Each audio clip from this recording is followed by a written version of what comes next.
Hi everyone, thank you for joining us today. My name is Nicole and I am Ben's Client Service Director. I will be here to help you guys answer any questions that you guys have. So if you have questions, please go ahead and click on the participants box and you can raise your hand, or you can click on the Q&A button and type in your question. We'll be sure to answer all your questions at the end of the seminar. So I would like to introduce Attorney Ben Diedrich, who's going to share with us what parents need to know when planning for your family's future. Ben, take it away. Thanks, Nicole. Hi, everyone. I'll start out here with a little bit about my background and who I am and how I got to be where we're at now. So I have degrees in math and molecular biology. I started out as a registered patent attorney when I started practicing law. Joined an IP boutique firm in Orange County, and then a little bit after my wife and I had our daughter, we decided to move back to our childhood area where we used to live growing up. And in doing that, I decided to open my own practice out here. And we still represent people for their patents and trademarks and things like that, but I really wanted to work with families. Now that I had my own growing family, I wanted to work with families, and that's what led me to get into estate planning. I lost my mother at an unexpected young age, and I've lost plenty of other people in my life, and I've seen what happens when families plan for their future and what happens when they don't. So I really wanted to work with families to make sure that they had everything in place so that things went as smoothly as possible when dealing with a difficult time. So what you'll learn today is why the typical estate plan fails and could leave your family ending up in court and in conflict, the last thing we want to have happen when they're going through a difficult time of losing a loved family member. And you'll also learn how to know if your family's at risk and what to do about it. So why did you come today? Why are you attending this today? Maybe it's to ensure that your family is taken care of as you age and once you're gone. Maybe it's to learn how to grow your assets and then to have peace of mind that they'll be handled properly at your death. Maybe it's to learn how to avoid unnecessary taxes. Or it could be that you want to make sure that you yourself are taken care of and that the best decisions will be made for you if you become incapacitated. If you came for any of those reasons, you made the right choice. We're going to talk about all of those today. Let's start off with estate planning basics. The bottom line is every adult needs basic estate planning to keep their family out of court and out of conflict. It's even more important during these unsure times with the COVID-19 pandemic going around that you have your basic plans in place, like medical directives, the basics of a will and powers of attorney. However, a properly funded and updated revocable living trust and an ongoing relationship with legal counsel is the best way to keep your family out of court if something were to happen. Those are the basics of estate planning. Most families, especially here in California, need more than the basics. They likely need trust-based planning. So what are some next steps of estate planning beyond the basics? If you have minor or permanently dependent children, you need a rock-solid plan to protect your kids more than just the basics of basic estate planning. A misconception that I hear a lot is that a revocable living trust does not protect what I hear a lot is people think that a revocable living trust protects their assets. By putting your house, by putting your bank accounts into your trust, you can't lose it to a creditor or in a lawsuit. And that's completely not true. There are strategies we can use to protect your assets, but that requires significantly more advanced planning rather than just putting them into a trust.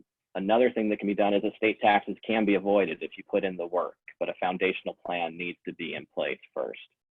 Currently, the estate tax exemption is a little over 11 million for each person. So most people aren't too worried about dealing with estate taxes right now. But as time goes on, Congress can change that and it can be a totally different number. So it's something that we want to keep in mind when we're doing our planning to have that flexibility to take that into consideration.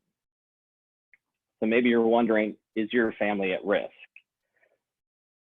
If you don't have a plan, your family will end up in court. That's just the basics of it. And they may potentially end up in conflict. Probate court is expensive, it's time consuming, and there's a good chance that assets will end up being lost. It's possible that your assets haven't been titled properly, haven't been tracked properly, or your plan hasn't been kept up to date. Another way your family can be at risk is if you don't have coordinated planning between generations. Assets can be easily lost if there's no coordination between generations. You know, the typical trust leaves assets outright to your children at a specific age, whether that's 18 or 25 or something like that. Sometimes people get a little more sophisticated and they give it to them at 3 different stages, you know, a third, a third, a third at different time periods. The problem with doing it that way is that these assets are immediately handed out to your children, put into their bank account, and then are immediately at risk. They're able to lose those assets if they were to get divorced, to taxes, to creditors, to lawsuits. These risks can be avoided for your children with proper planning. Even worse, if you don't do any planning, this money is handed out right immediately to your adult children, or at age 18, if there's anything left, to your minor children. Another way your family can be at risk is if you don't have a family wealth inventory. We work with our clients to create a proper and full inventory of their assets to ensure that nothing is lost to the state's unclaimed property department. We then continue to work with you on an ongoing basis to keep it up to date, to make sure that every asset you worked so hard to get is actually tracked and not lost. Another way your family can be at risk is if you don't have ongoing relationship with counsel. Your family's at risk of being sucked into the court system if because something changed and you just didn't update your plan. It's not something that you can check off that box and say, I drafted my trust 26 years ago, it's on the shelf somewhere, it's good to go. That's not necessarily the case. You want every few years at least, you want to have it reviewed by an attorney and make sure that it still fits your needs. So what are some common examples of why estate plans fail? If your assets aren't documented or owned properly, it's easy to lose them. Most people don't own their assets the right way, and definitely most people don't document them so that their beneficiaries know what's there. This can lead to the loss of those assets. Currently, there's over $9 billion, billion with a B, in California's unclaimed property department. This is because life insurance policies, bank accounts, refunds, retirement accounts that families just didn't realize existed when someone passed, it goes to the state rather than going to the beneficiary. We never want that to happen. Another reason estate plans can fail is if they're not kept up to date. If your plan's more than 3 years old, it's likely out of date, or at least needs to be reviewed to make sure it's not. Laws change every year, as do people's lives and what they own. We have membership programs that we help ensure that your plans are always kept up to date so that nothing fails because you didn't keep it up to date. Another reason why estate plans can fail is if family hasn't been informed adequately prior to your death. You know, oftentimes families aren't aware of the planning that has been done or how to properly proceed when death occurs. We take steps to make sure that never happens. So don't let your plan fail. I feel we go above and beyond to do extra steps to make sure that none of these common pitfalls occur. We bring everyone back free of charge at least every 3 years to review their plan and make sure it still works for them. If people need more ongoing assistance, we have membership programs that help them do that. We also create and help you track a family wealth inventory spreadsheet of all of your assets so that nothing's ever lost. Your family knows exactly what you have and what they're entitled to. So let's talk about the typical experience, what most people do if they do any planning. It's planning for death. It's typically a one-time transaction. You walk out with form documents at the end of that transaction. You may end up avoiding probate if it was done properly. You may avoid estate taxes, but your assets are typically going to be left to your heirs unprotected. You're not going to have any ongoing legal guidance because you don't have a relationship with that person. And you're going to potentially lose assets to the unclaimed property department because no steps were taken to actually track those assets, or even more importantly, properly fund those assets into the trust. We think we have a better experience planning for your life. We want to help you make informed and empowered decisions. We want to save your family thousands and thousands of dollars by avoiding the probate process. We want to help you prevent the loss of assets at your death We want to protect family money from outsiders. We want to keep your most importantly, we want to keep your family out of court and out of conflict. And we want to help you proceed with a lifetime of the right financial and legal choices. We're here for you on an ongoing basis. The worst experience, California's plan for you. Because if you don't do any planning, there's still a plan. It's just the state's plan. What happens if you become incapacitated or die with no plan in place? Your family's going to end up in court, either whether that's a conservatorship proceeding if you're incapacitated or a probate proceeding if you've died. In either case, it's ultimately the judge that's going to make the decision for you. It may be what you would have been chosen, or it definitely may not be what you would have chosen. The problem with going through this probate process, it's expensive. There's tons of fees that get racked up through this process, and we estimate it ends up costing about roughly 5% of the fair market value of your assets, not what they're actually worth to you. So if you own a home and you have a mortgage on it that's almost maxed out to the value of the home, it's going to end up costing you 5% of the value of the home, what it would sell for, not what it's actually worth to you or your family. Another problem with probate, it's time consuming. Even in the fastest way, as much as we want them to stay on top of it, it can take 12 to 18 months minimum with no problems coming up to get through the probate process. Right now, during this pandemic, the courts are closed and not hearing normal, ordinary probate cases. So that's extended even further until the courts reopen. Another problem with probate, it's totally public. These are public court proceedings that anybody can attend, anybody can see what the results are. So oftentimes, people will prey on young beneficiaries. When they realize people are receiving large amounts of money, they'll come after them and prey on them. We want to make sure that never happens. Another issue with probate is that the assets are distributed outright and unprotected to your heirs, even if that's not how you wanted to, even if they're not mature enough or ready enough to handle those assets. What we really focus on here is planning for parents, making sure that your kids are properly protected. You know, the vast majority of parents have not named guardians for their kids if something were to happen to them. By not naming guardians, a judge is going to have to decide who raises your kids. It can be a nightmare in court if your family members don't agree, if there's fighting over who should be the ones to raise your children. You know, I've seen cases linger for years and years, costing hundreds of thousands of dollars that didn't need to happen. Even worse, if a conservator is appointed, you know, the resources can be drained before your kids even receive their inheritance, before they become 18 and actually get a hold of that. Another thing to consider is that even if you name guardians in a will, there can still be issues that most people don't think of, even a lot of attorneys don't think of.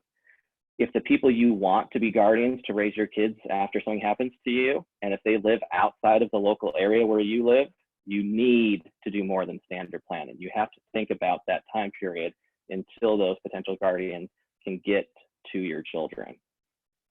Even more important, if you have family members that you know you would not want raising your children, you need to do more than standard planning. If there's a family member that looks great on paper, but you know a deep, dark secret that they should never be raising your kids, we need to make sure that's documented and taken care of so that that never happens.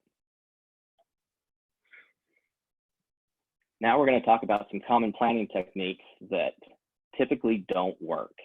You know, a lot of people say, I'll just own my property jointly and therefore it's not going to go through probate, right? Yes, that is true, but there's some downsides to that. You know, joint tenancy will prevent probate at the first person's death, but you lose the benefit of erasing the gain on the property upon death. It's worse from a tax point of view. Community property, between a husband and a wife, between spouses, allows that gain to be erased, but you still don't get to ensure that the survivor won't lose all the property to a future spouse or creditor.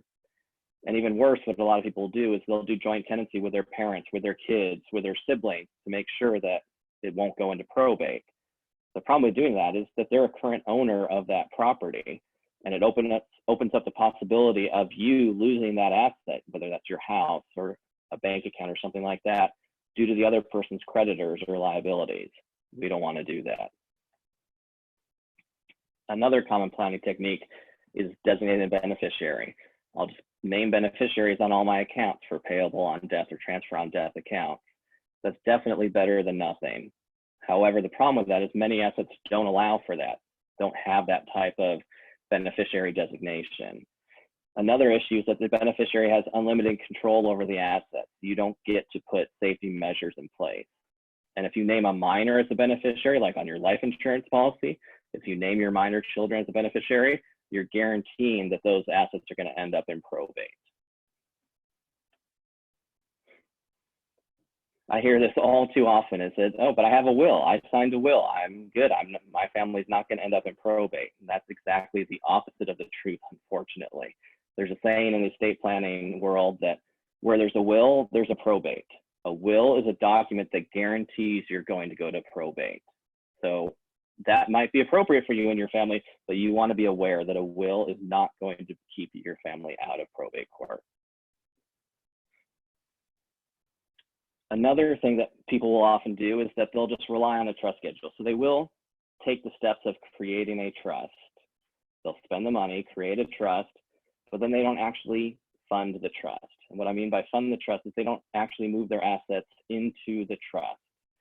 And what they'll often do is you'll just rely on a trust schedule. When you create that trust, you'll create a listing of your assets and you say, these assets are supposed to be in the trust. And then you never take the next step of actually moving them into the trust. By doing that, you have to petition the court to consider those assets to be a part of the trust. It may or may not work. It's still going to require your family going into court.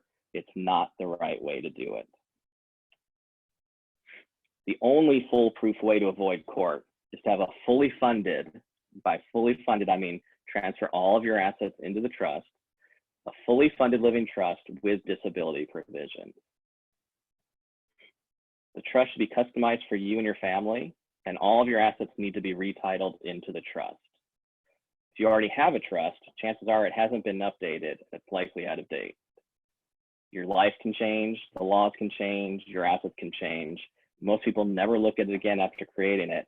And if any of those things have changed, it's very likely that it's no longer doing what you intended for it to do. You know, retitling assets can take some time and effort, and that's why a lot of times people don't get around to it. It never happens. By creating a trust, if you don't fund it, if you don't retitle your assets into the trust, you're just throwing your money away. Your family's going to end up in probate court anyways. The last thing we want to do. It's even worse because now you spent X amount of money to create that trust, thinking your family's going to be safe, and then they end up right there anyways. We don't want that to happen. With retitling assets, it does take some work, but don't worry. If you work with us, we'll either guide you step by step, telling you exactly what you need to do, or if you so choose, we'll do it for you. You know, we don't want you to lose those assets that you worked so hard for. I talked about it a little bit earlier, but there's currently over $9 billion in California's Department of Unclaimed Property. Most of that got there because someone died and their family was unaware of an insurance policy, an investment, or a retirement account that they were entitled to. And so the state has no choice but to take it. Please, please, please don't contribute further to this account. We want to ensure that you get your life financially organized. We want to ensure that your family knows what you have and that none of it is lost. You know, we have another secret bonus of asset protection. You know, by creating a trust, you get to choose how the assets are distributed, not just at the standard age of 18. You know, most trusts give the assets out on a schedule, like at age 25, 30, and 35. You get a third, a third, a third. You know, that works, but there's a smarter, better way. How many of you would like to own assets that can never be touched by creditors, never subject to estate taxes, and never be able to be taken away in the event of a divorce?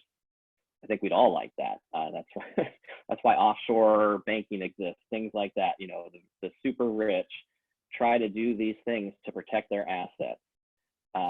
In reality, it's difficult, if not impossible, to give that asset protection to ourselves without giving up control of the assets. An awesome gift you can give to your kids, though, is you can give them those exact things if you leave those assets to them in a trust properly. And they can have complete control. It's the best of both worlds. You know, these are pretty cutting edge techniques that only the most knowledgeable attorneys use. And I know you're going to want to use them when you do your planning. Another thing we focus on, I talked about briefly at my intro.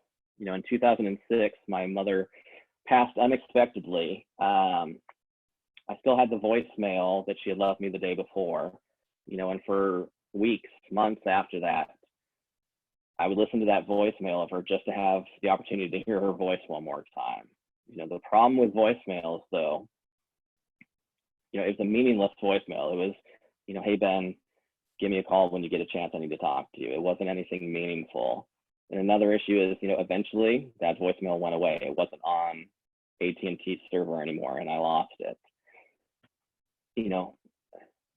Because of that, we have a third meeting where we do a recording of your voice and or video if you so choose, to allow you to share not only your voice, but your values, your stories, your insights, your experiences to your children, that they'll have this for years and years to come, to be able to reconnect with you, to be able to hear you or see you one last time.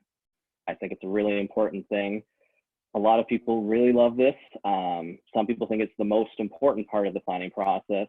And then on the other hand, there are people that have absolutely no desire to do that, and that's fine too. But I think it's a very worthwhile endeavor of this estate planning process, not just passing on your financial assets, but passing on the experiences and the wisdom that you have as well.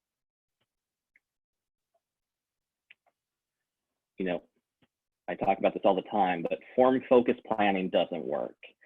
And what I mean by that is either doing it yourself online or with a cheap lawyer who doesn't spend any time with you and just gives you form documents.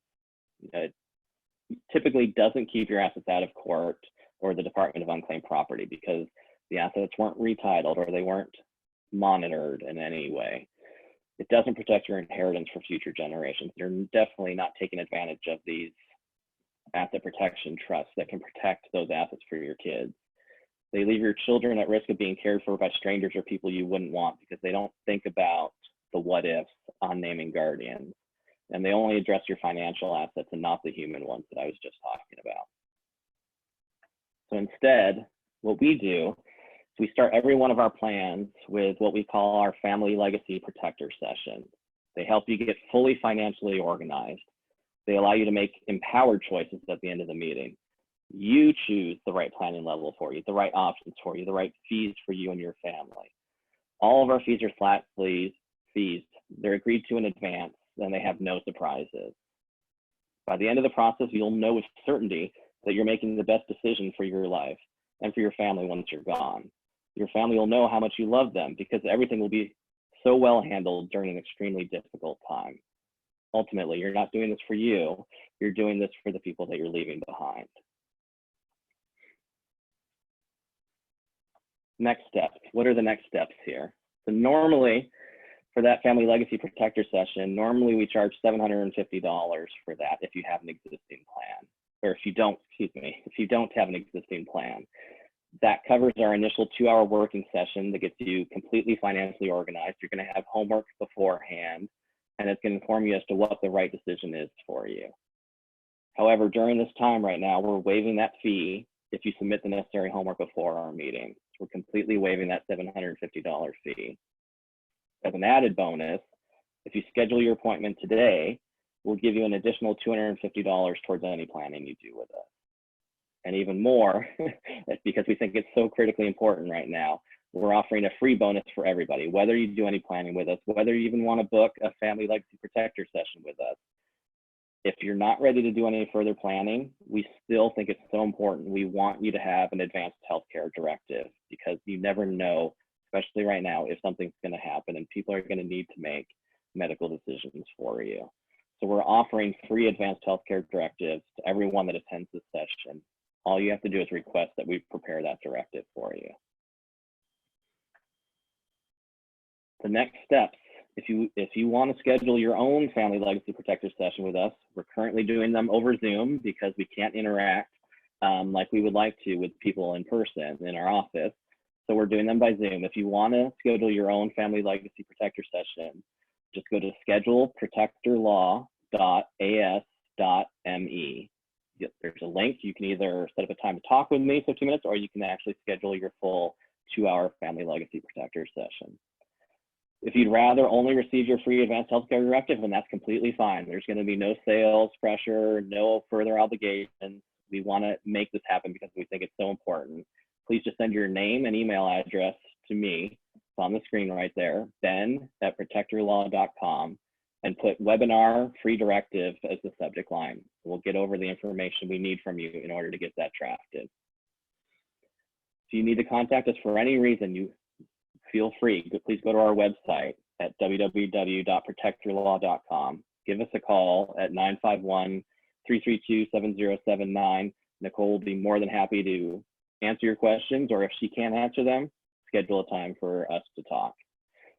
I hope that you enjoyed the session. I hope that it was useful, and we look forward to working with more of you. Take care and stay safe, everyone. Thank you. Nicole, do we have any questions?